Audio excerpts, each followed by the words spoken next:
सरकारला प्रश्न विचारला आणि माझ्यावरती FIR दाखल झालेली आहे. ही नोटीस योग्य आहे, त्याच्यामध्ये जे कलम लावलेले आहेत त्याचा काय अर्थ होतो, किती सिरियस गुन्हा मी केलाय? नोटीस तुम्हाला जी आलेली आहे ती लीगल आहे का इलिगल आहे हा सर्वात महत्वाचा मुद्दा आहे. ते कुठल्या कॅपॅसिटीत ऍक्ट करतंय, माझे राईट्स काय आहेत, मी कशा प्रकारे व्हिडिओ बनवला पाहिजे, किंवा जर माझ्याकडून काही चुकत असेल तर काय गोष्टी मी लक्षात धरून व्हिडिओ बनवला पाहिजे. तुम्ही व्हिडिओ बनवण्याचं पर्पज काय? ते purpose is to create awareness. It is not to defame me. March and this protest organized by CJP is a warning for something big which may happen. तर तुम्हाला असं वाटतं सीएमचा हस्तक्षेप असेल अधिकाऱ्यांना असं काम असं करण्यापासून? 100% कारण CM is the head boss ना boss. He is a top boss. He has the power to put anyone in a good position, throw anyone out of the position. करम मुंडेंसारखे खूप चांगलं 10 ऑफिसर आले. पूर्ण राज्य क्लीन होईल. एका व्यक्तीनं कंत्राटी कामगारांना सांगितलं की जर आम्हाला 100 रुपये असतील त्यातले 10 रुपये तिथल्या आमदाराला, म्हणजे असे कट करत येत आमच्या हातामध्ये 40 रुपये राहतात. किती मोठा प्रॉब्लेम आज आपल्या व्यवस्थेसमोर आहे. हा बेस प्रॉब्लेम आहे. 100 रुपयाचं काम तुम्ही 500 रुपयात करून घेता. बरं, ते 500 रुपये मधले तुम्ही 450 रुपये पॉकेट करायचं, तो 50 रुपयात तो माणूस रोड कसा बांधणार? सायबर क्राईम मागच्या काही वर्षामध्ये सायबर क्राईमचे केसेस खूप वाढले. याला रोखण्याचा काही मार्ग आहे का? आपण आपल्या हाताने रोजच्या स्केलवर डेटा विकत आहोत.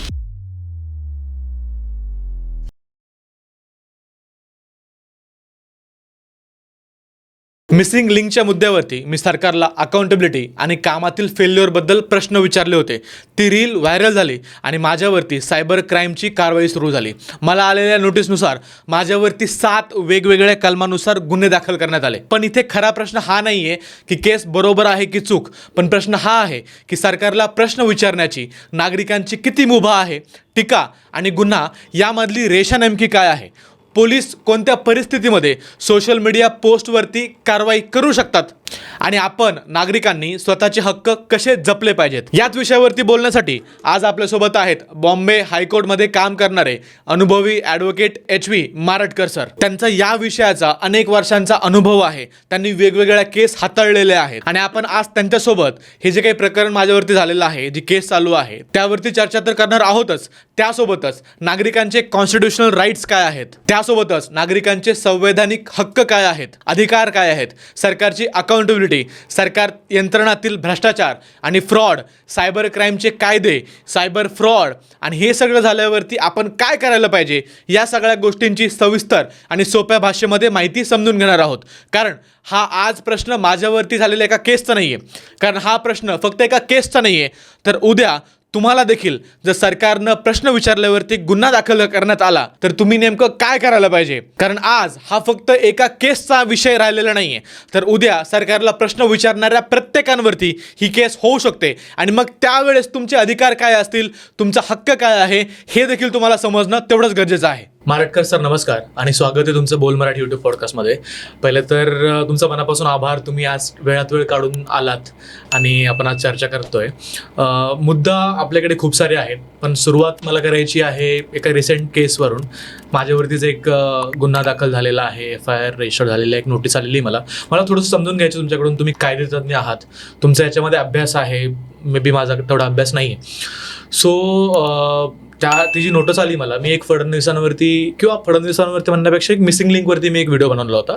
त्याच्यामध्ये मी त्यांचं वक्तव्य, त्यांचेच 2 व्हिडिओ प्ले केले होते की आपले मुख्यमंत्री साहेब मिसिंग लिंकच्या अगोदर काय बोलले आणि नंतर काय बोलले, थोडंसं त्याच्यामध्येच त्यांचेच 2 व्हिडिओ प्ले केले होते आणि त्याच्याकडून मला एक नोटीस आली सायबर कडून. सो थोडंसं समजून घ्यायचं होतं की ही नोटीस योग्य आहे, त्याच्यामध्ये जे कलम लावलेले आहेत त्याचा काय अर्थ होतो आणि किती सिरियस गुन्हा मी केला आहे. पहिली गोष्ट म्हणजे धन्यवाद, तुम्ही मला इथं बोलवलं आणि तुमच्या वेळ काढून तुम्ही मला बोलवलं आणि मी वेळेत पोचू शकलो. कारण आपण जे लोक तुम्हाला सो कॉल्ड भेटायला आले ते अनफॉर्च्युनेटली निघून गेले, पण काही हरकत नाही. राहिला विषय तुमच्या नोटिसीचा आणि मुद्द्यांचा, तो म्हणजे असा आहे, नोटीस तुम्हाला जी आलेली आहे ती लीगल आहे का इलिगल आहे हा सर्वात महत्त्वाचा मुद्दा आहे. बरं, कारण नोटीस आली आणि नोटीस पाठवली, तो ॲज ऑफ राईट त्यांनी पाठवली. त्यांनी एक इन्सिडेंट बघितला, इव्हेंट बघितलं, त्यांना आक्षेपजनक वाटलं, पाठवली. पण नोटीस पाठवली आणि त्यातले जे सेक्शन्स आहेत, ही नोटीस तुम्हाला मला वाटतं सायबर सेल आलेली, तर सायबर सेल अशी नोटीस पाठवतं त्यावेळेस ते कुठल्या कॅपॅसिटीत ऍक्ट करतंय. की स्टेट कपॅसिटीत ऍक्ट करतंय का ते प्रायव्हेट एखाद्या व्यक्तीला धरून त्यांनी ती पाठवलेली आहे. हा सर्वात मोठा महत्वाचा मुद्दा आहे की ज्या कोणी मिसिंग लिंक बद्दल तुम्ही बोललात तर ह्या गोष्टीचं आक्षेपजनक कुणाला लागलं, त्या व्यक्तीला लागला असेल ज्याने त्याचा त्या बनवण्यात हात असेल किंवा त्याचा काही उद्देश असेल किंवा त्याचं काही घेणं देणं असेल, त्या व्यक्तीला ती लागला आणि त्याने सायबर सेलला डेलिगेट केलं की तुम्ही यांना नोटीस पाठवा कारण हे डिफॉमेटरी माझ्या against. This is act done in personal capacity. की तुम्ही स्टेट मशिनरीचा असा वापर करून freedom of speech bye article 19 of the constitution जे आहे संविधानात सेक्शन 1921 हे फ्रीडम ऑफ स्पीच अँड एक्सप्रेशनचं जे आहे ते तुम्ही दाबण्याचा प्रयत्न केल्यासारखं झालं ना. कारण त्यानंतरच तुम्हाला नोटीस आली. बरोबर. तुम्ही आता ह्याच्या आधी कितीतरी पॉडकास्ट आणि ते इन्फॉर्मेटिव्ह बनवले असेल. तुमचा उद्देश काय पॉडकास्ट बनवण्याचा? Information provide. करेक्ट. तुम्ही त्या मिसिंग लिंकचा तुम्हीही वापर केला असेल. त्या वापरादरम्यान तुम्हाला लक्षात आलं असेल की बाबा हे इथं त्रुटी आहे, त्या तुम्ही सरकारच्या निदर्शनास आणून दिली की हे बरं. आता तुम्ही सरकारच्या निदर्शनात आणून दिल्यावर सरकारने तुम्हाला खड्डे बुजवण्याची नोटीस पाठवली. म्हणजे सरकार खड्डे आधी बुजवू शकलं असतं, तुम्हाला म्हटलं असतं आता आम्ही खड्डे बुजवले, तुम्ही ती काढा.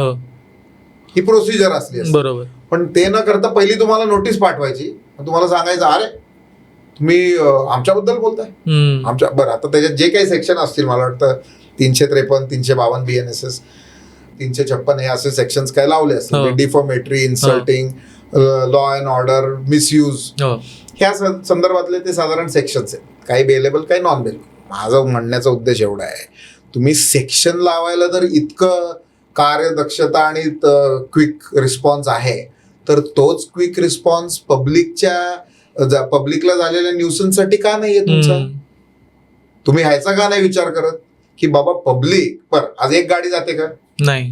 तुम्ही टोल घेता, तुमचा रोड कंटिन्युअस रिपेअरला आहे, कंटिन्युअस रिपेअर मधले कंटिन्युअस वाहत्या ट्रॅफिक मधनं तुम्ही तरी तुमचं टोल आकारणी कंटिन्युअस चालू आहे. बरं, मिसिंग लिंक जी आहे त्याला बनवून सालही कम्प्लीट नाही झालं. तुम्ही जी वॅगन मधनं आलात, तुम्ही गाडी जोरात चालवली, लोकांना दाखवलं मस्त रोड आहे, छान आहे, it is a wonderful road. मी तिथे गेल्यावर तुम्हाला काही क्षणासाठी वाटतं स्वित्झर्लंडला. बरोबर. पण स्वित्झर्लंडचं जे आबाळ आहे ते 30 सेकंदात फुटतं. खड्ड्यातनं गेल्यावर गाडी 30 सेकंद लागतात. अरे हे काय झालं? लोकांच्या गाड्या बंद पडतायत. लोकांनी काही व्हिडिओज मी पाहिले ज्याच्यावरती लोकांना दगड जे आहेत ते उडून लागलेत गाडीला. म्हणजे काहीतरी तिथे फॉल्ट आहे ना. बरोबर. का असं म्हणायचं का तुम्हाला लोकांनी केले ते खड्डे जाऊन, का तुम्ही केले ते खड्डे जाऊन म्हणून तुम्हाला डिफॉर्मेशनची नोटीस किंवा काय असेल ती नोटीस आली? हा मुद्दा आहे ना. बरोबर. मग प्रत्येक व्यक्ती जी एखाद्या इन्स्टिट्यूशन बद्दल, गव्हर्नमेंटच्या एखाद्या कामाबद्दल जर त्याला क्रिटिसाइज करते आणि त्या क्रिटिसिझमने they want betterment, that cannot be defamatory against the government. You have given multi-million-dollar contracts for making the same road to bigger organizations. बरोबर. And if they are failing, it is your accountability. की तुमच्या मशिनरीचं फेलियरचं उदाहरण आहे. तुम्ही स्वतः ह्या गोष्टीचा विचार केला पाहिजे की एखादी गोष्ट मी बनवत आहे त्याची शेल्फ लाईफ जर वर्षभरही टिकत नसेल मग तुम्ही कशाला बनवताय ती वस्तू? आणि अजून एक त्यांचं स्टेटमेंट होतं, ते असं होतं की आता पावसाळ्यानंतरच कळेल आपल्याला की रोड किती हे म्हणजे तुम्ही आधीच सांगताय, तुम्ही स्वतःच ऍडमिट करताय पोझिशन की बाबा ह्या रोडची शाश्वती मीच घेऊ नाही शकत. करेक्ट. एखाद्या व्यक्तीने काय म्हणावं, माननीय मुख्यमंत्री साहेबांनी काय म्हणायला पाहिजे की बाबा ह्या रोड 1 वर्ष 2 वर्ष चालणार, 100% तुम्ही काय झालं तर आम्ही तुम्हाला कॉम्पेन्सेट करू. दिस शुड बी द वर्ड्स. बरोबर. बरं, पर्सनली तर आपण काही त्यांना बोलत नाही की त्यांच्या पर्सनल, तुम्ही एखादं काम केलंय आणि you're a custodian of the citizens, a minister, a political person holding a constitutional position is a indirect custodian of the citizens. You are there for the people, by the people. बरोबर. ह्यालाच तर तुम्ही काय म्हणता, democracy ना, लोकशाही ह्यालाच आहे ना. मग ह्याच्यावरती प्रश्न जर विचारले तर गुन्हेगार कसा होतो? त्याच्यात गुन्हा काय झाला? बरोबर. मग प्रश्न असा पडतो की मग अशा प्रकारच्या नोटीस खूप सारे क्रिएटर्स आलेत, मग ह्या ॲपमध्ये दाबवण्याचा प्रयत्न करताय, प्रेशराईज करण्याचा प्रयत्न करताय की जेणेकरून माझ्यासारख्या क्रिएटर्सना परत व्हिडिओज बनवायला नाही पाहिजे. मला सांगा की मी छोटा माणूस आहे, मी खूप मोठा क्रिएटर नाही, एक छोटासा क्रिएटर आहे, 40-50 फॉलोअर्स आहेत माझे, यूट्यूबवरती 2 लाख फॉलोअर्स आहेत. तर मग माझे राईट्स काय आहेत, मी कशा प्रकारे काही रेषा आहे की ज्याला मी ओलांडली नाही पाहिजे, माझे राईट्स काय आहेत, मी कशा प्रकारे व्हिडिओ बनवला पाहिजे, किंवा जर माझ्याकडून काही चुकत असेल तर काय गोष्टी मी लक्षात धरून व्हिडिओ बनवला पाहिजे. सर्वात प्रथम गोष्ट म्हणजे तुम्ही व्हिडिओ जेव्हा बनवता, you are representing your channel and your organisation. Correct. तुम्ही व्हिडिओ बनवण्याचं पर्पज काय, हो, ते purpose is to create awareness. बरोबर. It is not to defame anyone. बरोबर. तुम्ही काही ऑब्जेक्शनेबल वर्ड्स वापरलेत का, काही प्रोफेन लँग्वेज म्हणजे शिवीगाळ काही केली आहे का, किंवा काही उद्गाराचक की ज्याच्यामुळे त्यांचं तुम्ही डायरेक्ट त्यांना टार्गेट केलं, असं कुठेही झालेलं. बरोबर. मग तुम्ही जर त्यांचा राईट डिप्राईव्ह नाही करत, तर तुम्ही व्हिडिओ बनवून त्यांना प्रश्न विचारण्याचा राईट ते काय डिप्राईव्ह करू शकतात. Law is same for all. Correct ना. Even if you are the PM, CM or whoever, it is same for all. मग तसं नाहीये का, मग तसं सांगा आम्हाला की law is not same for all, it is different for different people, आणि different people come under different purview of law. की आम्ही ह्यांना अशा पद्धतीने ट्रीट करू आणि आम्ही दुसऱ्या व्यक्तीला तर अशा पद्धतीने ट्रीट करू. जेवढे राईट्स त्या व्यक्तीला आहेत, होल्डिंग अ कॉन्स्टिट्युशनल पोस्ट, तुम्हाला पण आहे, फक्त त्यांना पॉवर्स जास्ती आहेत, तुम्हाला पॉवर्स नाही आहेत. You are a common man. बरोबर. पण your power to ask question cannot be taken away by any law of the country. It cannot be taken away.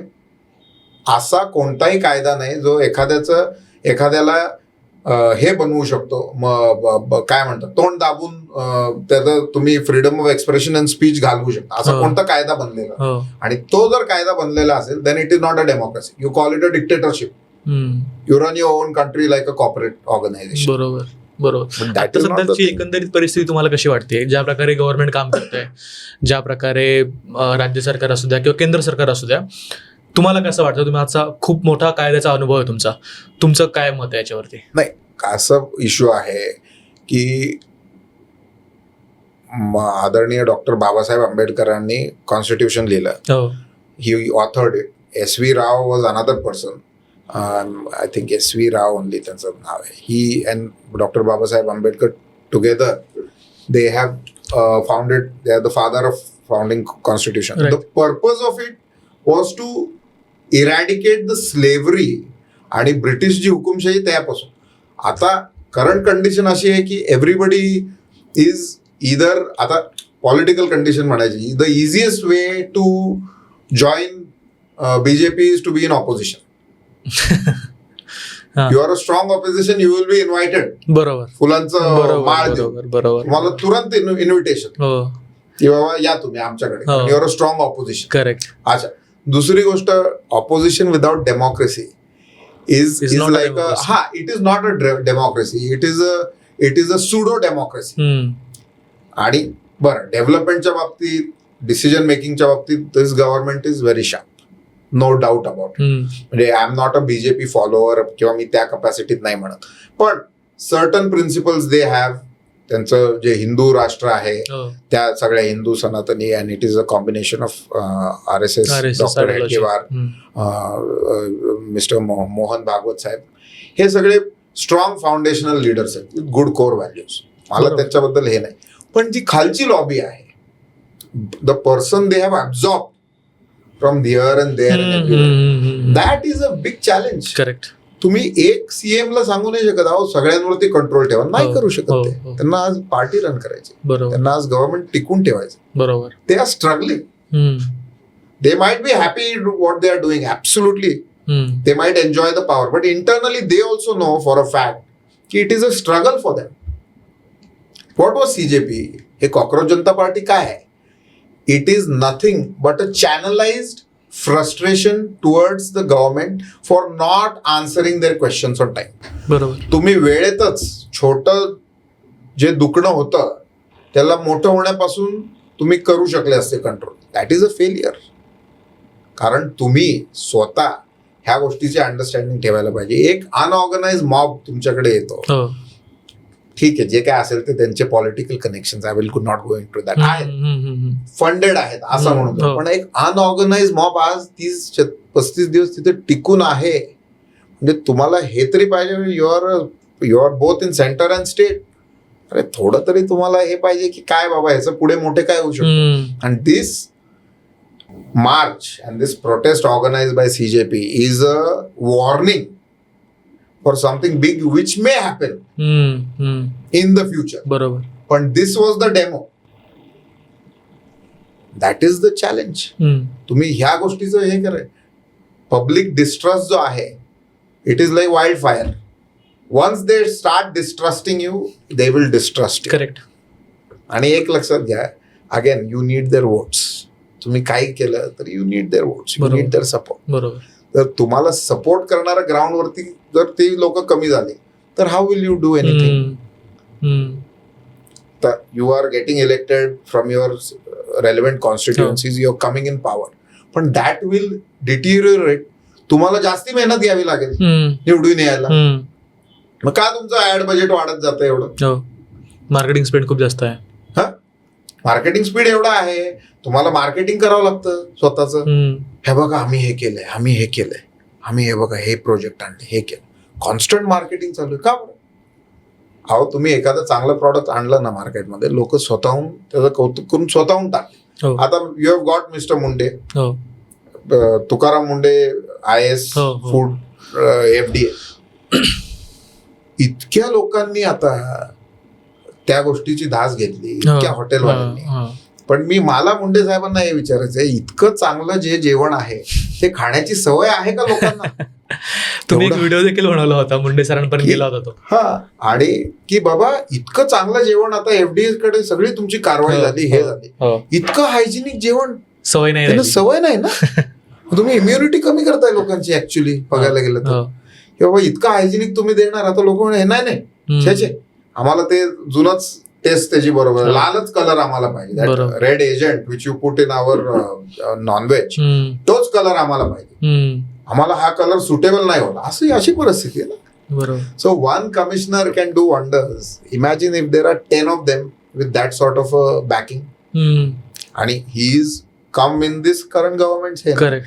म्हणजे क्लीनअप कॅन हॅपन ना. बरोबर. Same person can be appointed for roads. See can what can be the outcome of that.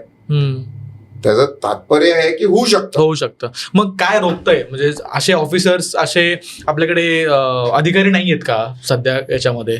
काय रोखतं त्यांना असे steps उचलण्यापासून? See what happens is, from my understanding, the current CM त्यांना असं आहे की he is closely watching everything. Either his decision making, no doubt, is supreme, but either his interference is curtailing it. थोडंसं sir मराठीमध्ये please बोला. Sorry, त्यांचं इंटरफिअरन्सला काय म्हणतो आपण मराठी? हस्तक्षेप. त्यांचा हस्तक्षेप कदाचित आडवा जात असेल, किंवा ही तुम्हाला असं वाटतं CMचा हस्तक्षेप असेल अधिकाऱ्यांना असं काम करण्यापासून? 100%. कारण CM is the head boss ना. Boss is a top boss. He has the power to take anyone, put anyone in a good position, throw anyone out of the position.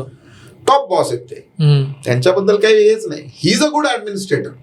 कधी कधी काय होतं, गॅप कुठे होती की खालचं जे ऍडमिनिस्ट्रेशन आहे, खालचा ऍडमिनिस्ट्रेटिव्ह ऑफिसर आहे, ती जी व्यक्ती आहे ती कदाचित त्यांचं तितकं कंट्रोल नसेल, वचक नसेल, जे काय असेल, कदाचित सांगितलंही असेल त्याला, असे डिरेक्शन असेल, नाही बाबा बघू काय होतंय, wait and watch. Is a very old, जुनी फार ब्रिटिश कालीन पासून आहे. थांबा बघा काय चाललंय, काय कुठे वाटतं तर करू काहीतरी, नाही तर नाही, जैसे ते.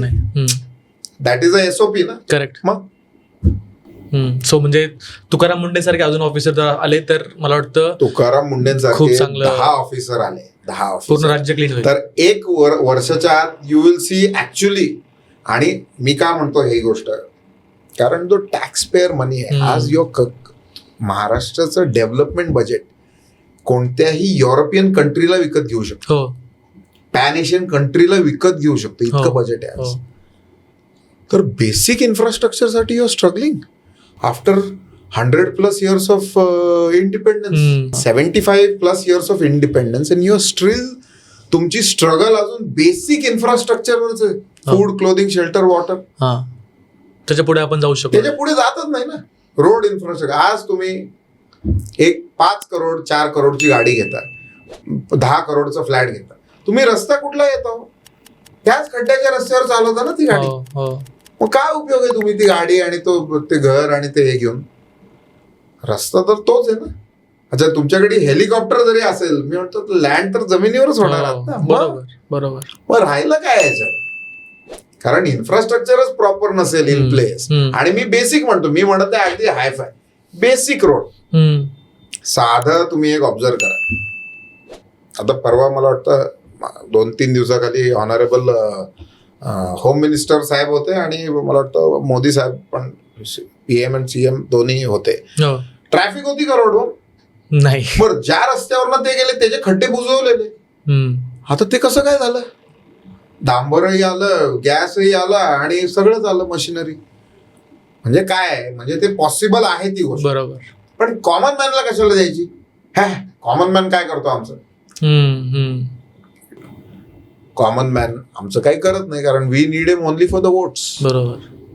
Notes is coming from somewhere. मग सर, जर सिस्टीम लेवलवरती मी जर विचार केला, आपल्या पॉलिटिशियनला भीतीच नाही कशाची. एकदा ते निवडून आले, त्यांना माहिती की 5 वर्ष आपल्याला कोणी विचारत नाही. आणि जेव्हा परत निवडणुका येतील त्यावेळेस आपल्या लोकांची मेमरी एवढी छोटी आहे ना, की आत्ता कितीही प्रॉब्लेम आला मोठा, इलेक्शनच्या अगोदर काहीतरी स्कीम आली, काहीतरी गोष्टी आल्या, हातामध्ये पैसा आला, आपण परत सगळं विसरतो आणि नंतर परत त्याच व्यक्तीला वोट देतो जो पैसा देतो. आणि ही ग्राउंड रिअलिटी आहे. गावागावामध्ये, खेड्याखेड्यामध्ये पैसे देऊनच इलेक्शन आजच्या डेटला होतात. तर मग सिस्टीम मध्ये काय बदल तुम्हाला वाटतं की करायला पाहिजे, की जेणेकरून आपल्या प्रत्येक एका वोटचं व्हॅल्यू असेल आणि ते पॉलिटिशियन देखील व्हॅल्यू करतील आणि आपल्याला त्याचं व्हॅल्यू मिळेल? पहिली सर्वात महत्वाची गोष्ट म्हणजे लोकांनी वोट करण्याच्या आधी एक सेंटर फेसला वोट नाही दिलं पाहिजे. ट्रू. की प्राईम मिनिस्टर मोदींची पार्टी, प्राईम मिनिस्टर मोदींचं हे, मोदींचे हे सगळे कार्यकर्ते आणि officers, these are all correct. ते न गृहीत धरतात त्या व्यक्तीने मागच्या 5 वर्षात काय केलंय. बरं, तुम्ही त्या व्यक्तीला 5 वर्षात किती वेळा फोन केला आणि ती व्यक्ती हजर झाली तुमच्यासाठी? जो लोकल तिथला उभा उमेदवार आहे तो. कारण वोट तुम्ही त्यालाच देताय. मला तरी असं वाटतं. बरोबर. तुम्ही जर बरे एका पार्टीच्या चिन्हाला बटन दाबून हे देताय, तुम्ही त्या पार्टीला वोट नाही देताय, तुम्ही त्या व्यक्तीला वोट देताय. ऍक्च्युली ही जो डिफरन्स आहे, हा जो डिफरन्स आहे, जेव्हा लोकांना लक्षात येईल, तुम्ही ज्याला इलेक्ट करून आणताय त्याने काय काम केलं तुमच्यासाठी, पब्लिकसाठी, एरियासाठी, आणि किती काम केलं, ह्याचं फक्त एक रिफ्रेश केली ना मेमरी, तर ते लगेच लक्षात येतं की ह्याला द्यायचं का नाही. म्हणजे कोणताही सुज्ञ माणूस, अशिक्षित जरी असेल तरी ह्या गोष्टीचं फक्त त्याने 5-10 मिनिटं वाचन केलं ना त्या ह्याच्यात जाण्याच्या आधी, पोलिंग बुथच्या, तो डिसाईड करू शकतो ह्याला द्यायचं का नाही.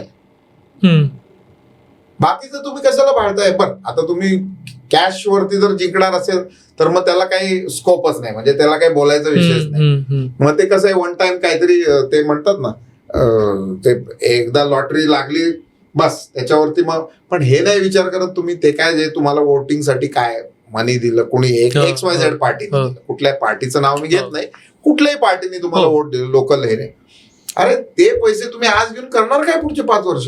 कारण that person is not going to be available to you. बरोबर. ती व्यक्ती म्हणेल मी पैसे दिलेत तुम्हाला, मी काही काम करायचं काही ठरलेलं नाही आपलं. काम कधी, किंवा तुम्ही फुकट मला वोट द्या माझ्या कामाच्या क्रेडिटवर, कॅलिबरवर. तुम्ही मला कामाच्या क्रेडिटवर बघत नाही आणि कॅलिबरवर माझं हे नाही करत जजमेंट. तुम्ही मी पैसे देतो म्हणून मला वोट देतो, त्यामुळे मी तुमचं काम करणार नाही. दिस इज अ पॉलिसी. बरोबर. आणि नाही करावं त्याने काम. बरोबर आहे. त्या व्यक्तीला जर एवढं माहिती, यांना पैसे देऊन जर माझं काम होणार, कशाला तो काम करायसाठी टाइम वेस्ट करेल? करतच नाही, तोही करत नाही. म्हणजे you yourself are the problem. And there is a second class of people who don't vote. वोटला जात नाहीत. Educated class so called. Correct. It is the most uneducated. तुम्ही न वोट केल्यामुळे, न तुम्ही हे केल्यामुळे, तुमचे कॉन्स्टिट्युशनल राईट न बजावल्यामुळे, राईट टू वोट, तुम्ही आज एखादी चुकीची गोष्ट समाजात येण्यापासून थांबू नाही शकत. पण नंतर मग तुम्ही किती व्हिडिओ टाका आणि किती काय करा, 5 वर्ष नाही काय तुम्ही त्यांचं वाकडं करू शकत. बरोबर. काय नाही उकडू शकत तुम्ही त्यांचं, हम्म. कारण they have been elected, they have not appointed, they have been elected by the people. तुम्ही त्या व्यक्तीला नाही घेऊ, he is in ultimate power. मग तुम्ही त्यांच्या भिका मागत बसता. पण डे 1 पासून यू ड्रॉ द लाईन ना. तुम्ही एक कॉन्ट्रॅक्ट सारखा विचार करा. एखाद्या कंपनीत तुम्ही जाता, तुम्ही कंपनी कॉन्ट्रॅक्ट साईन करून येते की बाबा हे काम हे माझ्या रिस्पॉन्सिबिलिटी, हे तुमच्या रिस्पॉन्सिबिलिटी, वेळेत पैसे देणं, सेफ एन्व्हायरमेंट, हे वेळेत आम्ही काम करणार, एवढं डिलिव्हर करणार. ही गोष्ट तुम्ही तुमच्या लोकल पॉलिटिशियन बरोबर ठरवा ना, किंवा एवढी कामं आमची झाली पाहिजे ह्या टेन्युअर मध्ये. आणि ते तुम्ही आधीच सांगतोय मी तुम्हाला, you take it in writing. कशाला आहे मॅनिफेस्टो आणि हे? अहो त्या पॉलिटिशियनला मी सांगतो, जर त्याने काम केलं त्याला घरी जायची गरज नाही पडत. त्याने फक्त मिस कॉल देऊन जरी सांगितलं ना सगळ्यांना, मला फक्त प्लीज मेसेज जरी गेला की मी काम केलेलं आहे, काही गरज नाही एवढे पैसे उधळपट्टी करण्याची त्या तुमच्या त्या ह्याच्या कॅम्पेन मध्ये. काय ते political campaign, PR agency hire करतात. अहो तुम्ही आमदार झाले, तुम्हाला बोलता येत नाही, तुम्ही विचारता काय बोलायचंय आज? बेसिक गोष्ट आहे. भाषण लिहून घेतात तुम्ही. लोकप्रतिनिधी म्हणजे तुम्हाला लोकांच्या गोष्टी, तुम्ही ज्या वॉर्ड मधून निवडून आले, जे व्हॉट इज युअर कॉन्स्टिट्युएन्सी, तुम्ही where you have been elected, तुम्हाला बेसिक गोष्टी माहिती पाहिजेत त्यातल्या. तुम्हाला त्यासाठी भाषण लिहून पाहिजे. म्हणजे जर तुम्हाला स्पून फिडिंग आहे तर तुम्ही शाळेत जावा ना, मग शाळेत जाऊन बसा तुम्ही आणि स्पून फिडिंग घ्या. तुम्ही लोकांकडनं काय अपेक्षित ठेवता? आणि हे दोन्ही गोष्टी आहे. लोकांनी जर पैशाची अपेक्षा नाही ठेवली पॉलिटिशियन्स कडनं की आम्हाला पैसे नको, आम्ही तुम्ही काम करा. आता ती कोणती योजना राबवलेली यांनी, ती काय ती लाडकी बहीण योजना. अहो त्यांना तुम्ही एम्पावर करा. पैसे तुम्ही जी काय सवय लावली, काय 1500, 1000, 2000 जे काय असेल, त्याच्यानी तुम्ही त्यांना नट्टबिंद करून ठेवलं. बरोबर. अहो त्यापेक्षा तुम्ही त्यांना इन्फ्रास्ट्रक्चर उभं करून द्या, तिथे त्यांना जॉब लावून द्या, त्यांना हे करा की त्या एरियातल्या कंपनीज ह्या लोकांना हायर करतील. अशी काहीतरी पॉलिसी. लॉंग टर्म विचार करा. 1500 रुपयाने काय होतं आजच्या डेटला? आणि लोक घेतात, मूर्खासारखं घेतात. बरोबर. एक मला खूप चांगला इन्सिडेंट आठवला. राजर्षी शाहू महाराज जेव्हा त्यांच्या काळामध्ये त्यांना लोकांना पैसे द्यायचे होते, त्यावेळेस त्यांनी लोकांना ते डायरेक्टली पैसे देऊ शकत होते. त्यांनी एक योजना आणली, बांधा पाडा. त्याच्यामध्ये त्यांनी लोकांना भिंती किंवा धरणं बांधायला सांगितले, पाडायला सांगितले, आणि त्याचे त्यांना पैसे द्यायचे. फक्त याकरिता, कारण लोकांना फक्त कामाची सवय लागावी. त्यांना हे असं नको वाटायला की हा माझा फ्रीचा पैसा आहे, मोफतचा पैसा आहे. ऐकतं नाहीये. तुम्ही बांधलंय, पाडलंय, काहीतरी काम केलंय, भलेही त्याचं काही व्हॅल्यू नाहीये, काही ऍडिशन नाहीये, पण त्यावेळेस त्यांची दूरदृष्टी अशी होती की काहीतरी काम केल्याची जाणीव त्याला असेल, आणि मग नंतर त्यांना पैसे दिले. अहो साधी गोष्टी आहे. तुम्ही लहान मुलाला सांगता की बाबा तू हे केलं तर मी हे देईन, हे नाही केलं तर हे होणार. Simple us that. पण तुम्ही हे सांगताय की तुम्ही वोट द्याल तर हे पैसे येत राहतील. ही पद्धत नाही ना. हे लॉंग टर्म गोल नाही. तुम्ही तुमची सरकारी जे ट्रेजरी ड्राय आउट कराल तुम्ही. तुम्हाला जेव्हा काहीतरी चांगल्या प्रोजेक्टसाठी, मग तुम्ही काय करणार? टॅक्स वाढव, हे घे, डबल टॅक्सेशन कर, टोलच घे, हेच घे. अरे काय होतं, या सगळ्या गोष्टी कुठेतरी रेकॉर्ड राहतात. लोक हे बघा, लोक तुम्ही त्यांच्याशी चांगलं बोला, त्यांना हे करा, पण तुम्ही चांगलं केलेलं काम नेहमी लक्षात ठेवतो. बरोबर. मध्यंतरी अजून काही व्हिडिओज व्हायरल झाले सर, टक्केवारीचे. म्हणजे काही कंत्राटी कामगारांनी भाषणामध्ये, सभेमध्ये सांगितलं की आम्हाला किती टक्केवारी द्यावी लागते. एक मध्यंतरी व्हिडिओ, त्याच्यावरती मीही एक व्हिडिओ बनवला होता. एका व्यक्तीनं कंत्राटी कामगारांना सांगितलं की जर आम्हाला 100 रुपये असतील, त्यातले 10 रुपये तिथल्या आमदाराला, 5 रुपये नगरसेवकाला, त्यानंतर परत अधिकाऱ्याला 5 रुपये, 10 रुपये, म्हणजे असे कट करत येत आमच्या हातामध्ये 40 रुपये राहतात, आणि त्या 40 रुपयामध्ये त्याला काम करावं लागतं. सो हा किती मोठा प्रॉब्लेम आज आपल्या व्यवस्थेसमोर आहे. हा बेस प्रॉब्लेम आहे. तुम्ही कंत्राट जे अलॉट करताय आजच्या डेटला, ते एकतर तुम्ही इन्फ्लेटेड कॉन्ट्रॅक्ट आहे. 100 रुपयाचं काम तुम्ही 500 रुपयात करून घेताय. बरं, ते 500 रुपये मधले तुम्ही 450 रुपये पॉकेट करताय. मग तो 50 रुपयात तो माणूस रोड कसा बांधणार, आणि तो कसा मोटिवेट होणार हे बांधायचं? ती व्यक्ती जी काय बिझनेस करते, कॉन्ट्रॅक्टर आहे, रोड कॉन्ट्रॅक्टर जे काय आहे, ती व्यक्ती एक टाईपचा बिझनेसच करते. त्याने जर 100 रुपये लावले तर त्याला अपेक्षित आहे ना एक 20 रुपये तरी माझ्या खिशात यावे. 50 रुपये तो खाणार काय आणि देणार काय? मग तुम्ही काय करता, परत रिन्यू करता तोच रोड. अहो तुम्हाला 100 रुपये खायचे आहेत ना, मी सांगतो ना खायची पण एक सिस्टीम असते. अहो पण एवढं खाऊ नका की पोट फुटेल ना. थोडं उपाशी राहिल्याने काय होतं, भूक परत नवीन येते. बरोबर. माणूस सुस्त झालेला माणूस कसा असतो आणि जो माणूस कमी पोटाने भरलेला आहे तो कसा असतो, त्याची एनर्जी लेवल तसं आहे ना ते. तुम्ही जर त्याला इतकं हे करून टाकलं, फायनान्शियली आर्थिक दृष्ट्या स्क्वीज करून टाकलं, तो कसा बनवणार आहे काही, तो कशी क्वालिटी देऊ शकणार, नाही पॉसिबल.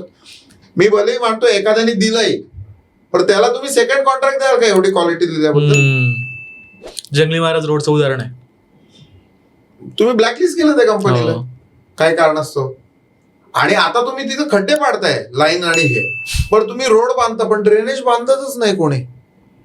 ड्रेनेज विसरतातच, म्हणजे असं त्या नॉट तर रोडनीच सगळं ऍब्झॉर्ब केलं पाहिजे, शोषून घेतलं पाहिजे. स्पेस टेक्नॉलॉजी थोडीच तुम्ही रोड कसं ऍब्झॉर्ब करेल, त्याला ड्रेनेज पाहिजे, चेंबर्स पाहिजे, त्याला पिरियॉडिक क्लीनअप पाहिजे. दुसरी गोष्ट तुम्ही मेंटेनन्स, हा मेंटेनन्सच्या नावाखाली तुमचं कॉन्ट्रॅक्ट काय, परत रोड बनवा, लाईन खणायची, केबल कसल्या त्या केबल्स आहेत तुमच्या त्या टाकायच्या आणि परत रोड बनवा, परत रोड बनवा. कसं टिकणार? कधी कधी मी रोडवर वरतून जाताना मला असे रोडमध्ये 3 टप्पे दिसतात. मला असं नेहमी वाटतं हा एक रोड 3 लोकांनी बांधलाय. पहिला राईट लेन, मग लेफ्ट लेन आणि मग सेंटर लेन, अशा 3 वेगवेगळ्या कॉन्ट्रॅक्टरनी एकच रोड बांधलाय. मला बरेच वेळेला असं वाटतं तसं असू शकतं, कारण एकतही लेवल नाही. बर, ड्रेनेज तुम्ही बांधायचं सगळीकडेच विसरता. ड्रेनेजचे ते कुठल्याही ब्रिजच्या खालनं जावं, ड्रेनेज डायरेक्ट हे लाईनला वगैरे कनेक्टेडचा प्रकारच नाही. म्हणजे बेसिक सिविक जे आहे, आणि जे तुमचे अधिकारी आहेत, तुमचे कमिशनर म्हणा, कलेक्टर म्हणा, जे कोणी who is in charge of that particular project, हो त्यांना तरी कळलं पाहिजे की हे काय बेसिक. मी म्हणतो खड्डे तर सेकंडरी आला, बेसिक गोष्टी पण नाही ना त्याच्यावर. एक सोशल मीडियावरती खूप छान पोस्ट व्हायरल झाली होती मागच्या काही महिन्यामध्ये. एक स्पीड ब्रेकर बांधला होता आणि तो स्पीड ब्रेकर बांधण्यासाठी मोठं पोस्टर बांधलं होतं. त्या पोस्टरवरती त्या नगरसेवकाचा फोटो, मुख्यमंत्री साहेबांचा फोटो, आपल्या पंतप्रधानांचा फोटो आणि सोबत अजून 15 कार्यकर्त्यांचा फोटो एका स्पीड ब्रेकरचं काम केल्यानंतर.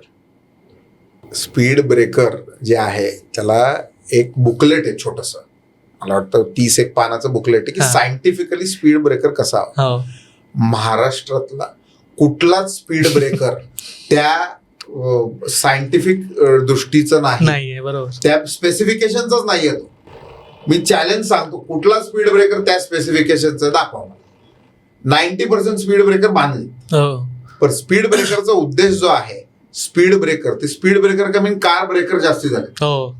लागतेच गाडी, नाहीतर तिरकी घेऊन जावं लागतं.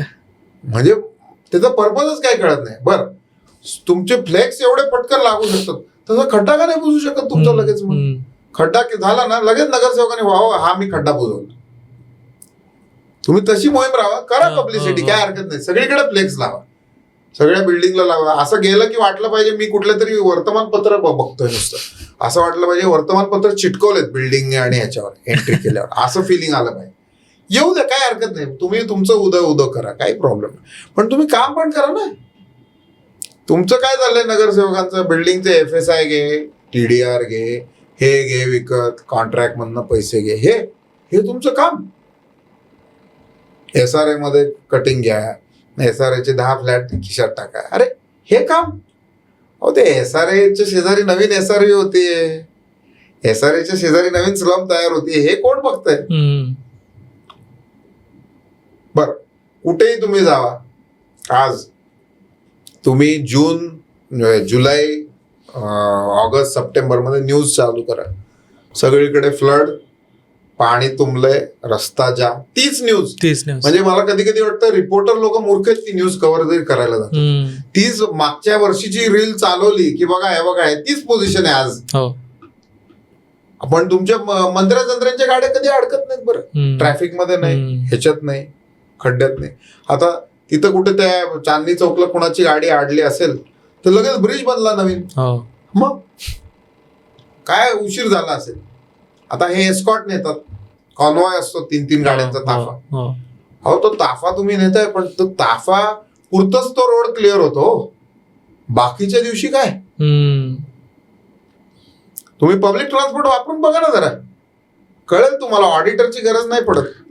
Physically when you are on the ground to understand the सिच्युएशनची स्वतः तुम्ही पाहणी जेव्हा नॉर्मल माणसासारखं करून बघता तेव्हा तुम्हाला कळतं. तुम्ही तुमचे बॉडीगार्ड घेणार, सिक्युरिटी घेणार, तुमचा तामझाम घेणार, व्हिडिओ काढणार एक माणूस घेणार आणि तुम्ही करणार आणि बघा बघा बघा आम्ही काम अहो तुम्ही एका नॉर्मल माणसासारखा विचार करून जावा ना कधीतरी जावा, बुरख्यात जावा, तुम्हाला जास्ती दिसेल, ट्रान्सपरन्सी कळेल.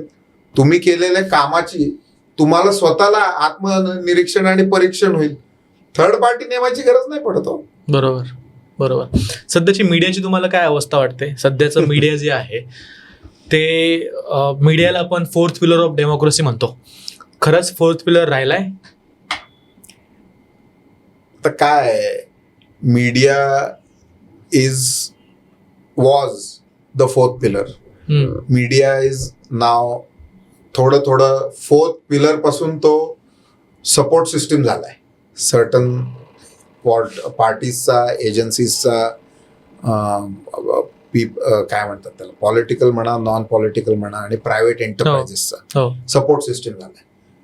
मला जसं नॅरेटिव्ह किंवा मला जशी स्टोरी लावायची ती मी तशी लावतो. का? कारण काय, my big boss is connected to some party. आता उद्या तुम्हाला ह्या व्हिडिओ नंतर अपॉलॉजी आली आणि तुम्हाला फंडिंग आलं, तुम्ही म्हटलं बरोबर मी तुमचे पॉझिटिव्ह व्हिडिओ करतो. हे माइंडसेट आहे. You are not wrong, but are you right? Are you right? No. एकच आहे याच्यात, if everyone did their job right, there will not be a problem. And whoever doesn't do the job right, sack him. Media is the fourth pillar, agreed आहे. But media आहे म्हणूनच थोडंफार accountability राहते. बरोबर आहे. आता सगळेच media houses are not bought, बरोबर, फॉर्च्युनेटली.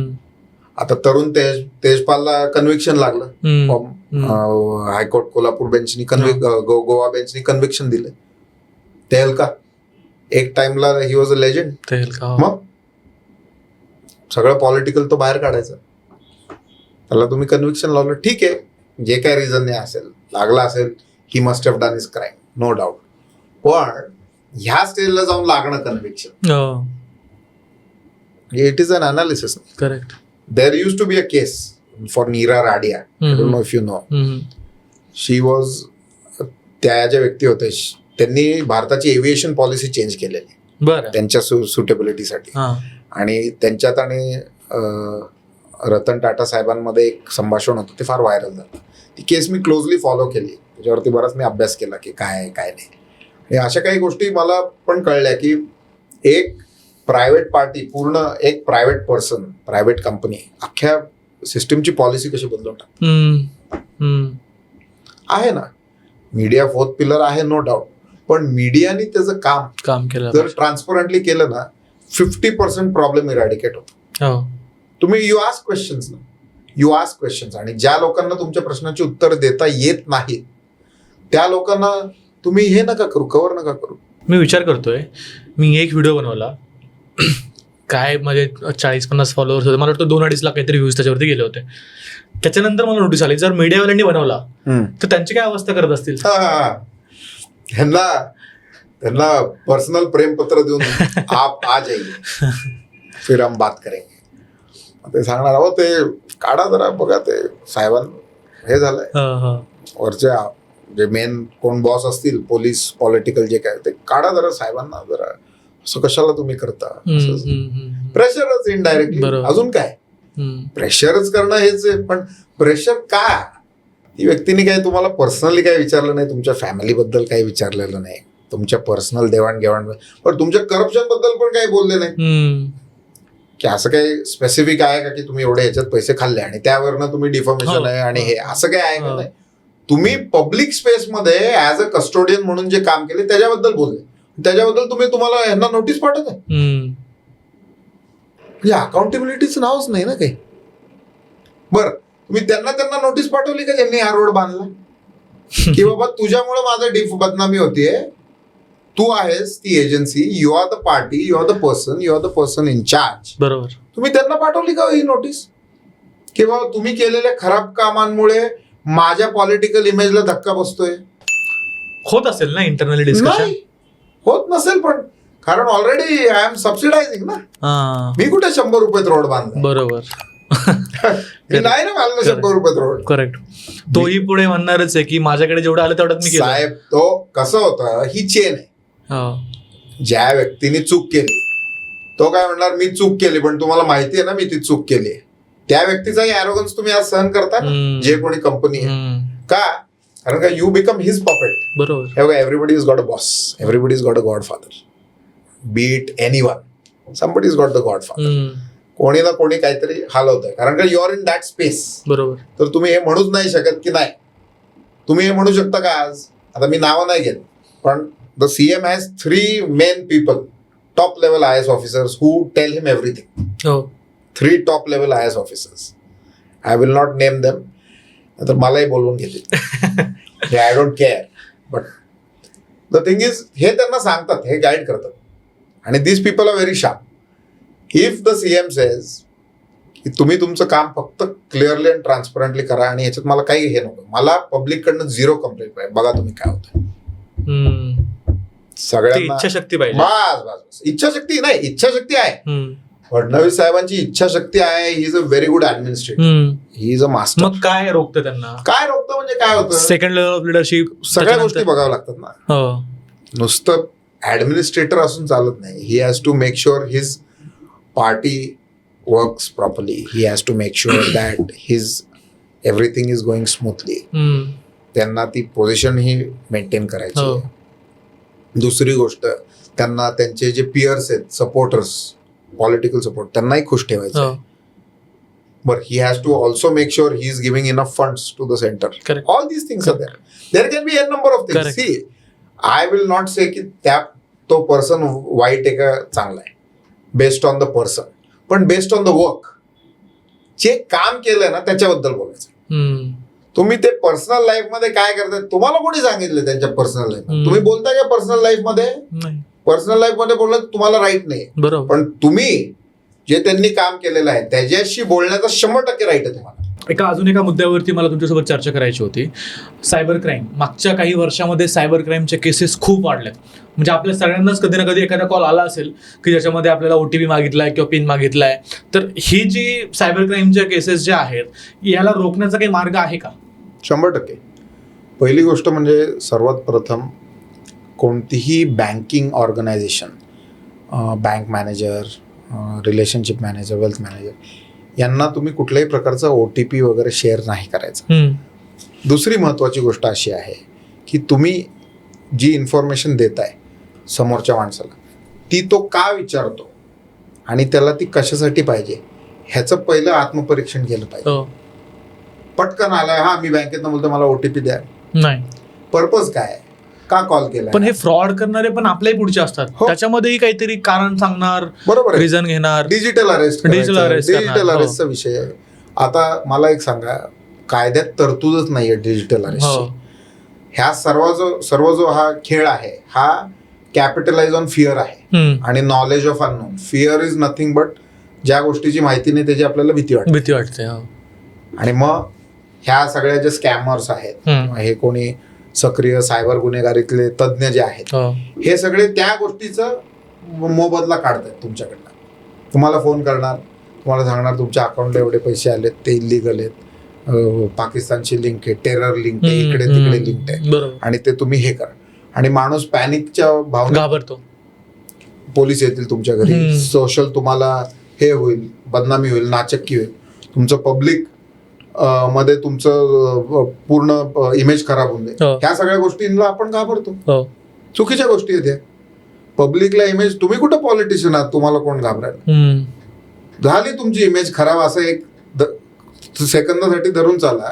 तो म्हणतोय ती खरं आहे, झाली इमेज खरं, हो. पण तुम्ही त्या दर्जाचेच नाहीत की तुम्हाला काही इमेजच्या धक्काने तुमचं काय चाललंय.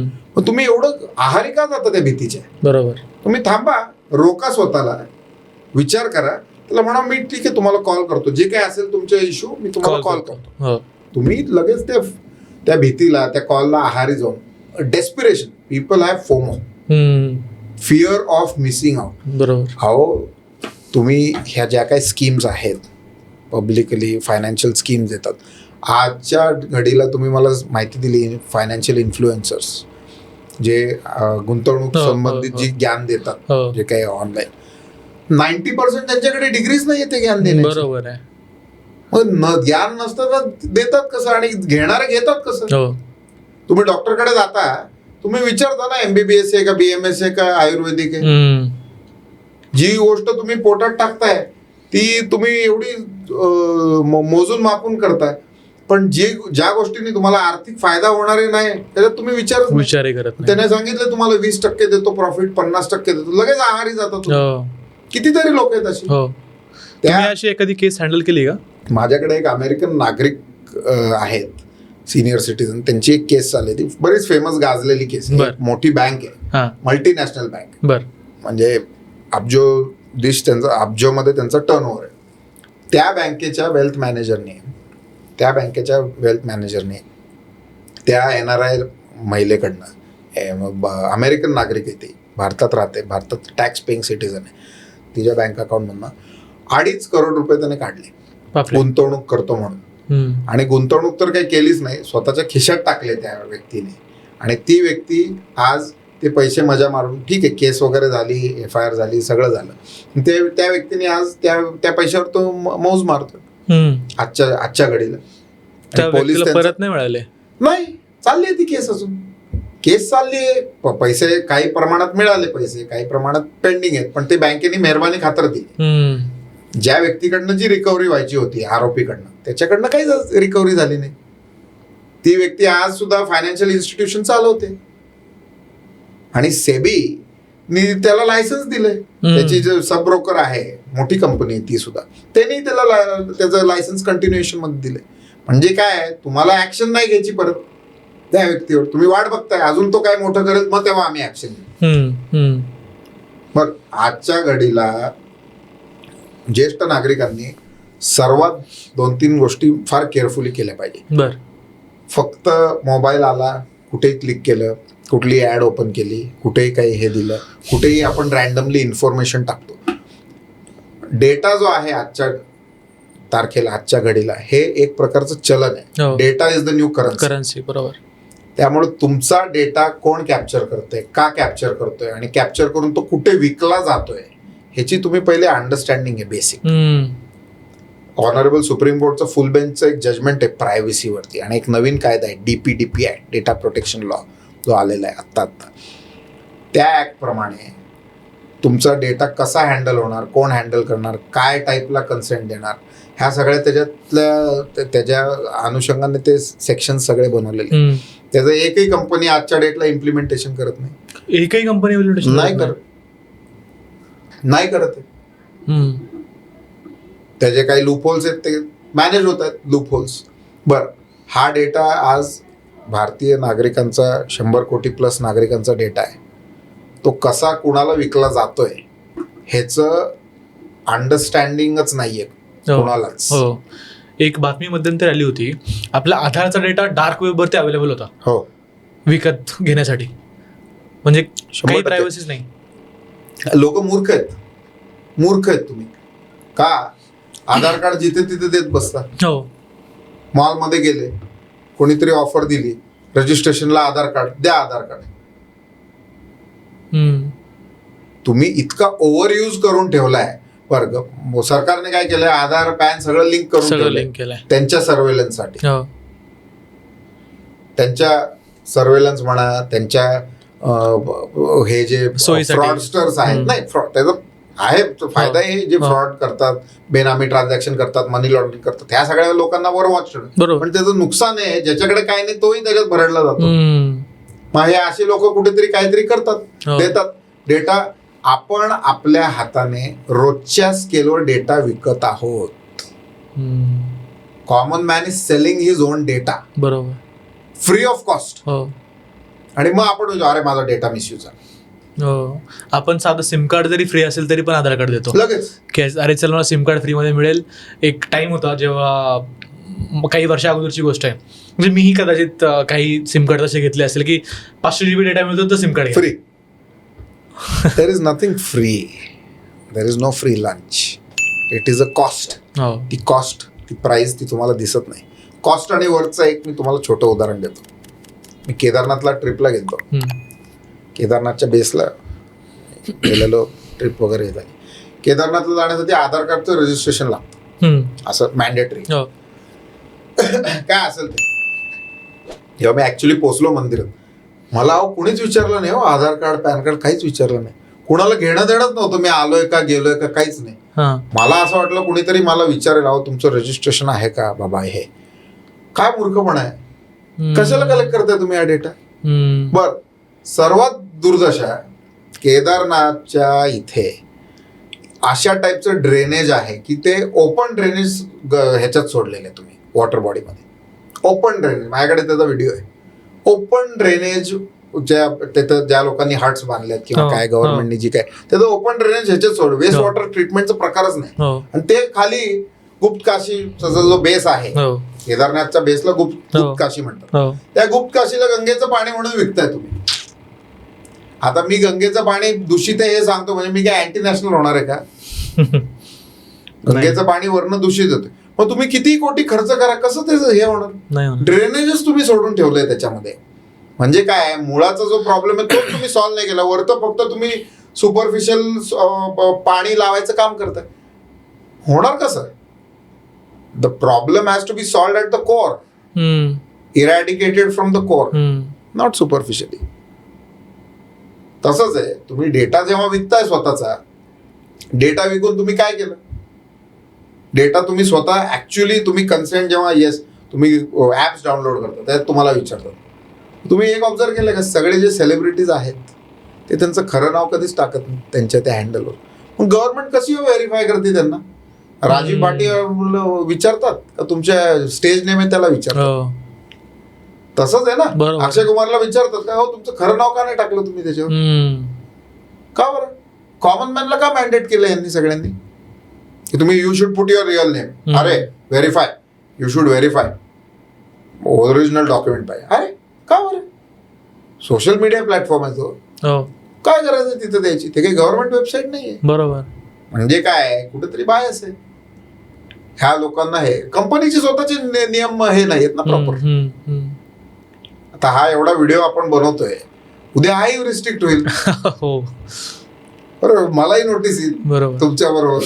म्हणजे काय करू शकतात. त्याला कुठेतरी लिमिट पाहिजे, काहीतरी फिक्स चौकट पाहिजे ना त्याला की काय पर्पज काय. आता आपण जे चर्चा करतोय ही जनरल पब्लिक रिलेटेड टॉपिक्स वरती, पर्सनल कुणाचंही काही नाही. किंवा मी कुठल्या पार्टीसाठी बोलतोय, पार्टीच्या अगेन्स्ट असं काहीच नाही.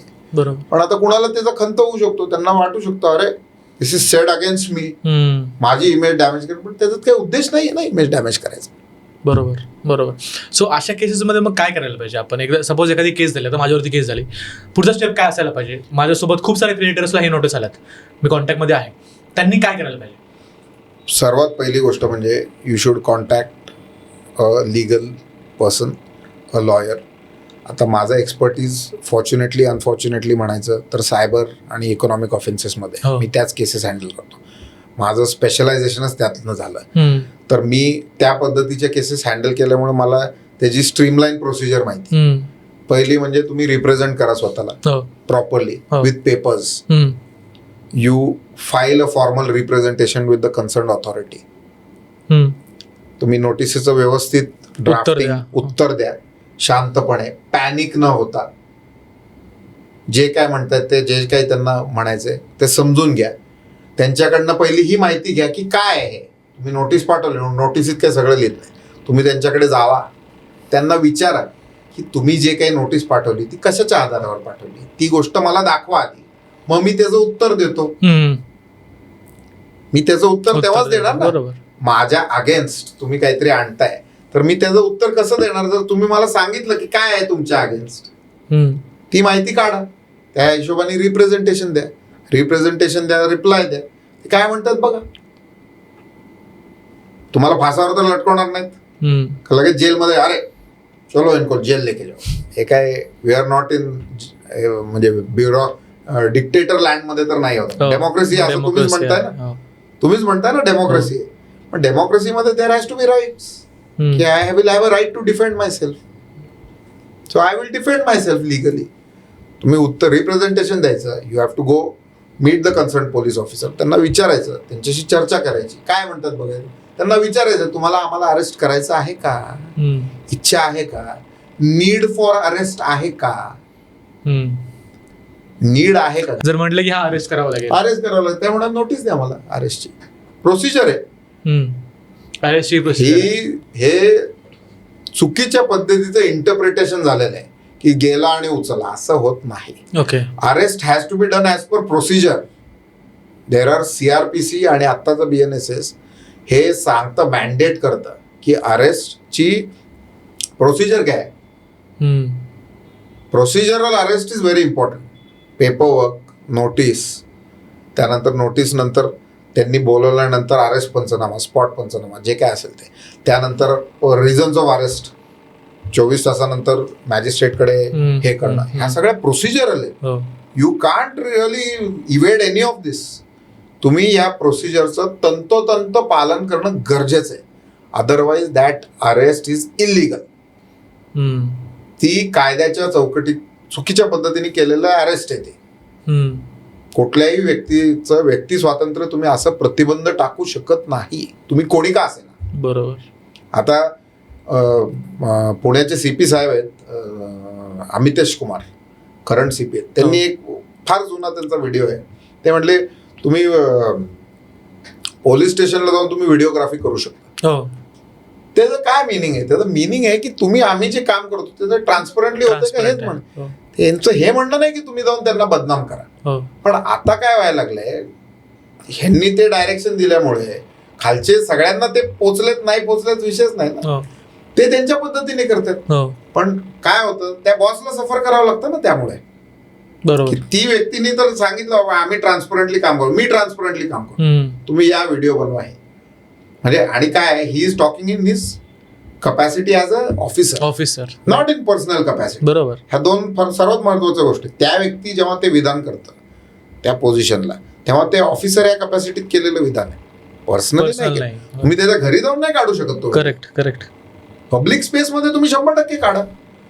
इनफॅक्ट माझं असं म्हणणं आहे की हर एक गव्हर्नमेंट, हर एक पॉलिटिशियन, जे कोणी पब्लिकच्या ह्याच्यासाठी ज्या होणाऱ्या मीटिंग्स, सर्व्हिसेस, त्यांना जे लॉन्चिंग करायचे स्कीम्स, ज्या काही मीटिंग्स आहेत ब्युरोक्रेसी, ते तुम्ही सगळे त्याचे व्हिडिओ टाका. लोकांना कळेल ना तुम्ही किती काम करताय. करेक्ट. जसं कोर्टामध्ये चालू आहे, सांगायची गरज नाही पडणार. मीडियावाले हे का नाही विचारत की बाबा आज तुम्ही ही आराखडा आज केला, हे काय हिवाळी पावसाळी जे काय अधिवेशन केलं तुम्ही, नंतर 7 ऑफिसर्स हे ब्युरोक्रॅट्सला घेऊन बसले, हे जे तुम्ही ऑनलाईन का नाही करत.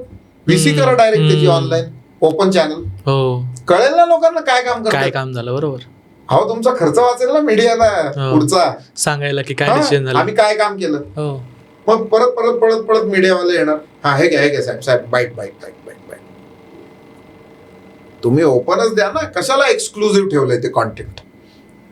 का बरं एक्सक्लुझिव्ह. तुम्ही act done in professional capacity आहे. लोकांच्या हितासाठी तुम्ही चर्चा घेताय, मीटिंग घेताय, लोकांच्या फंडचं तुम्ही विल्हेवाट लावणार आहात. तुम्ही ऑनलाईन जाहीर करा ना ते, बघा मग काय होतंय. अहो लोक होऊन तुम्हाला म्हणतील की बाबा नाही ही पॉलिसी आहे व्यवस्थित, ऐकतील काय म्हणतात, त्यांनाही कळेल की काय करतात बाबा. लोकांचा असा गैरसमज आहे ना, हे काही काम नाही करत, हेच आहे ना सगळं. तुम्ही सगळे मीडियावाले प्रश्न विचारता. प्रश्न का विचारता तुम्ही, कारण का बऱ्याच प्रश्नांची उत्तरच दिलेली नाहीयेत, म्हणून तुम्ही प्रश्न विचारता. पण उत्तरच सगळी देऊन टाकली तर प्रश्नच राहणार नाही ना. हाही विचार का केला पाहिजे. आणि मीडियाचं आज अशी पोझिशन आहे, media is very closely connected तुमच्या with politicians, right, with other bureaucracy. तुम्ही त्यांना हे सांगा की बाबा जे काय आम्ही करू हे आम्ही ओपनली सांगू, सगळं ओपन ठेवू. We will keep it very transparent. बघा मग तुमची स्वतःची त्या पारदर्शकतेमुळे तुमची स्वतःची क्वालिटी किती वर जाईल कामाची. बरोबर. आणि जी जनता आहे त्यांच्या मनामध्ये प्रश्न राहणार नाही ना. त्यांच्या मनामध्ये प्रश्न राहणार नाही की हा काहीतरी गडबड करेल किंवा भ्रष्टाचार करेल. तर सगळ्याच गोष्टी लाईव्ह असतील, तुमचे डिसिजन, तुमच्या मीटिंग, सगळ्या गोष्टी लाईव्ह असतील. जर ते पब्लिक इंटरेस्टमध्ये आहे तर लाईव्ह व्हायला पाहिजेत. तुम्ही जेव्हा एखादी गोष्ट पब्लिकली डिस्कस कराल, तुम्ही त्या ऑफिसरला कन्सर्न डायरेक्शन द्याल, ऍटलिस्ट तुम्ही स्वतः तरी क्लिअर झाले ना की मी तर ते डायरेक्शन. करेक्ट. भलेही तुम्ही त्याला फोन करून काय सांगायचं ते सांगा, तो नंतरचा पार्ट आहे. पण पब्लिकली तो युअर सेफ. राईट. हे कोणीच काही करायला जात नाही. हे नॉट अरे हे कशाला करायचं, आम्ही कशाला डिस्क्लोज करायचं. हे जे छुपाछुपी केलेली आहे ह्याच्यामुळे हे प्रश्न वाढलेत ना. लॅक ऑफ कम्युनिकेशन म्हणतात. जे कोणी यांना ऍडवाइस करते ते अत्यंत चुकीची ऍडवाइस आहे ही. त्यांना ऍडवाइस करणारी जी कोणी लोक आहेत, either they are not thinking straight or there is no long term vision. विजनच नाहीये तुमचं. Short term election to election तुमचं विजन आहे. That doesn't work. आता सध्याला ज्या इन्स्टिट्यूट्स आहेत, गव्हर्नमेंट इन्स्टिट्यूट्स आहेत, ईडी आहे, CBI आहे, खूप जनतेचा, खूप लोकांचा किंवा अपोजिशनचा असा आरोप आहे की त्या पपेट बनल्यात, सरकारच्या हाताचा पपेट बनल्यात. तुमचं कसं काय अंडरस्टँडिंग आहे? तुम्ही ऑपोजिशनवर बोलले म्हणून मी ऑपोजिशनवरनं सुरुवात करतो. प्रॉब्लेम असा आहे, opposition was in power earlier. बरोबर. Opposition has been in power from time to time. वेळोवेळी त्या ऑपोजिशन मधलेही लोक तितकेच इन्व्हॉल्ड होते भ्रष्टाचारात. आणि मग करंट गव्हर्नमेंटनी त्यांचं जर बाहेर काढलं, काय चुकीचं केलं? तुम्ही एक ऑब्झर्व करा, बीजेपी मध्ये एक पर्टिक्युलर पर्सन आहेत, डॉक्टर सुब्रमण्यम स्वामी. त्यांना कोणीही काय बोलत नाही हो. का बरं? ते तर बरंच काय वक्तव्य करतात, अगेन्स्ट बोलतात, समोर पण अगेन्स्ट बोलतात, इकडे पण बोलतात. He is a full time criticising both the factions. बरोबर. So nobody is questioned him till date. Why? पण त्यांच्या घरी कधी ईडी जात नाही, कारण ते ईडी वगैरे ते कोळून प्यायलेले लोक आहेत. दुसरी गोष्ट म्हणजे त्याच्याकडे काही लपवायसारखं राहतच नाही. मग तुम्हाला भीती कसली? ऑपोजिशन कडे का भीती की अरे ईडी पाठवते, ती ईडी पाठव? कारण ईडी जेव्हा होती त्याचा काही यूज नाही केला. आता जे यूज करतात तुम्हाला त्याचा आक्षेप आहे, कारण तुम्ही जे काम केलेलं आहे भूतकाळात ते भविष्य काळात जाऊन येत आहे. ते मी म्हणत नाही खराब लोक सगळीकडे, ह्याच्यात पण आहेत ना, दोन्ही पार्टीज मध्ये आहे.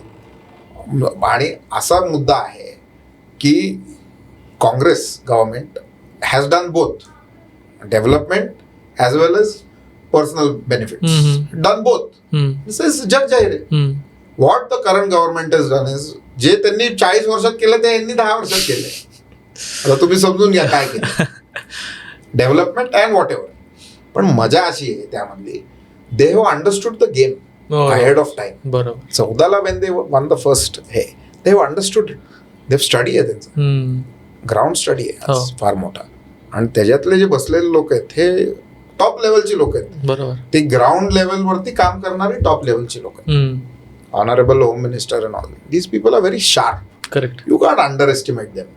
आणि द ऑपोजिशनचं काय, ऑपोजिशन क्रिटिसाइज करायला आहे, पण ऑपोजिशन तेच मुद्दे क्रिटिसाइज करतात जे त्यांना हर्ट होत नाही.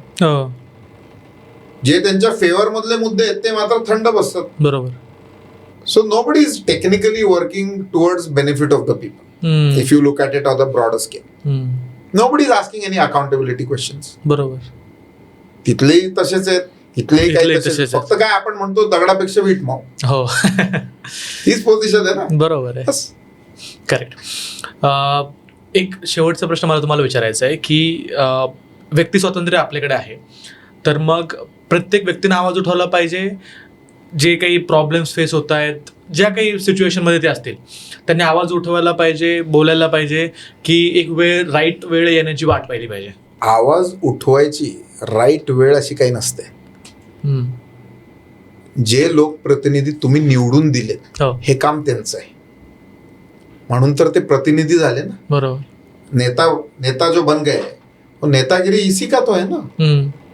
नेता म्हणजे काय की बाबा ह्या एवढ्या लोकांचं आज प्रतिनिधित्व मी कुठेतरी जाऊन करणार. लोकसभेत, राज्यसभेत, ह्याच्यामध्ये, तुमच्या विधानसभेत, विधान परिषदेत. तेच आहे ना लोकप्रतिनिधी. हो. हा आवाज त्यांनी उठवला पाहिजे. लोकप्रतिनिधीने उठवला पाहिजे, पण त्यांना ती जाणीव करून देण्याची नागरिकाची जबाबदारी आहे. जोपर्यंत नागरिक त्यांना ती जाणीव करून देणार नाही तोपर्यंत ते नाही उठवणार आवाज. नागरिकांनी का बरं जाणीव करून द्यावी?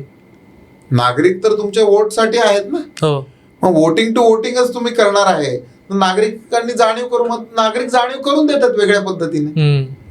मोठे मोठे मोर्चे आहे आज CJP जंतर सारखा. मंतर, हा ते हेच आहे. हो. It is a frustration of the people which is coming out. तुम्हाला जाणीव नाही म्हणून आम्ही जाणीव करून देतो. हो. आता जे त्याचे फाउंडर आहेत, काय ते अभिजित दिपके, त्याने हेच केलं ना. हो. He collectively use the voice बरोबर. Against the people's representatives. दुसरी गोष्ट म्हणजे आज तुम्ही एवढ्या मोठ्या लोकसंख्येवरती तुमचं एक प्रकारचं ॲडमिनिस्ट्रेटिव्ह कंट्रोल आहे. तुम्ही किती केअरफुली वावरलं पाहिजे, किती केअरफुली. तुम्हाला मी सांगतो, एक इन्सिडेंट आहे. युकेचं PM आहे, PMच आहे मला वाटतं, कर्क स्टॅमर म्हणून. तर ती व्यक्ती जेव्हा there something went wrong with the party आणि some issue happen, I am not, मला आठवत नाही काय, he resign. He resigned on his own. त्याला पार्टी कोणाला आंदोलन करण्याची वेळ नाही आली. नाही वेळ. तुम्ही आंदोलन करण्याची वेळ आता म्हणजे तुम्ही किती निगरगट्ट आहात. परंतु याकडे अजून एक दृष्टिकोनातून असं पाहिलं पाहिजे. 2014 नंतर 2026 मध्ये 27 मध्ये पहिलं रेजिग्नेशन आलंय. आणि इथून मागे असं नाही की काही गोष्टी झाल्या नाही आहेत. किसान मोर्चा झाला, बाकी मल्टिपल आंदोलनं झाले, पण त्यावेळेस कधीही कोणाचं रेजिग्नेशन नाही आलं. दिस इज द फर्स्ट टाइम की एखाद्या मंत्र्याचं रेजिग्नेशन आलंय. तुम्ही याच्याकडे कसं पाहता? Everything as a first time. कुठून तरी सुरुवात होते. Accountability should be 100%. सो इथून पुढे तुम्हाला वाटतं की अजून मुद्दे उचलतील? अजून माझं साधं म्हणणं आहे, सुंठ वाचून खोकला घालवा. ऍडमिट होईपर्यंत वाट पाहू नका. मुद्दे येण्याच्या आधी मुद्दे ग्राउंड लेवलवर सॉल्व्ह करा. साधी गोष्ट आहे. बरं, असंही नाही की तुम्ही अनुभवी नाही, की तुम्ही अनपड आहात. You are administering the current position for a very long time. बरोबर. So you have full understanding of in and out. सगळ्यांचं सगळं तुमच्याकडे आहे. तुम्ही त्याचा सदुपयोग करा. लोकांना ते प्रश्नच पडू देऊ नका ना. फोर्सी म्हणजे काय म्हणतो आपण, ते पोपट घेऊन भविष्य बघतात, सांगतात हे बघा हे आज तुमचं हे होईल. तसं तुम्ही बघा ना काय चाललंय. तुम्हाला लगेच कळेल भविष्यात काय क्वेश्चन येऊ शकतो. बरोबर. ते जे विजन आहे तुमचं, ते घोड्याला लावतो ते काय म्हणतात, काय म्हणतात ते ब्लाइंडिंग करण्यासाठी. बरोबर. त्याला साईडचं विजन वाढवा ना, पेरिफेरियल वाढवा ना विजन. काय प्रश्न आहेत, आत्ताचे पोझिशन काय आहे, कुठे चुका होत आहेत आपल्या, ह्याच त्यांनी स्वतः आत्मनिरीक्षण सगळ्या ऑफिसर्स सगळ्यांनी केलं ना. बस. साधी एक गोष्ट आहे, एक खड्डा बुजवायला, कमिंग बॅक टू खड्डा आणि एक खड्डा जर एखाद्या ह्याने ठरवलं की आज मी 10 मीटरचं काम करणार, 10 मीटर 100 मीटर 10 मीटर आज मी एकदम क्लिअर करणार, तर मला नाही वाटत काही इम्पॉसिबल गोष्ट आहे. अच्छा, ओव्हरनाईट तुम्ही सभेचे रॅली मोर्चे फ्लेक्स बाजी ही ओव्हरनाईट जर होऊ शकते, खड्डे का नाही बुजू शकत ओव्हरनाईट? बरोबर. त्याला का वेळ लागतो एवढा? तुम्ही तसंही बऱ्याच वेळेला मिसिंग लिंकला तुम्ही गेलात, त्यानंतर 2च लेन चालू आहेत, एक लेन बंद आहे, कुठे कुठे काय चालू आहे, कुठे कुठे काय बंद आहे. तुम्ही करा ना ते. Impossible is nothing. Impossible is nothing. It's the determination wanting to do it. That's it. Great. Thank you so much sir, तुम्ही आज मला टाइम दिला. मला असं वाटतं परत ही पॉडकास्ट गेल्यानंतर अजून एखादी नोटीस यायची मला. तुम्हाला नाही, मलाही आली तरी मी काही हे नाही करणार. म्हणेन ठीक आहे, मी म्हणेन काय म्हणणार आता, उत्तर देईन मी तुमच्यासारखं.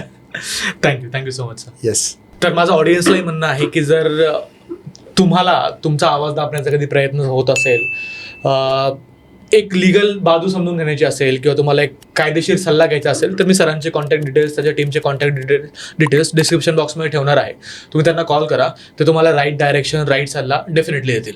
Thank you so much sir. हा जो व्हिडिओ आहे मी प्रमोशनसाठी नाही बनवलाय.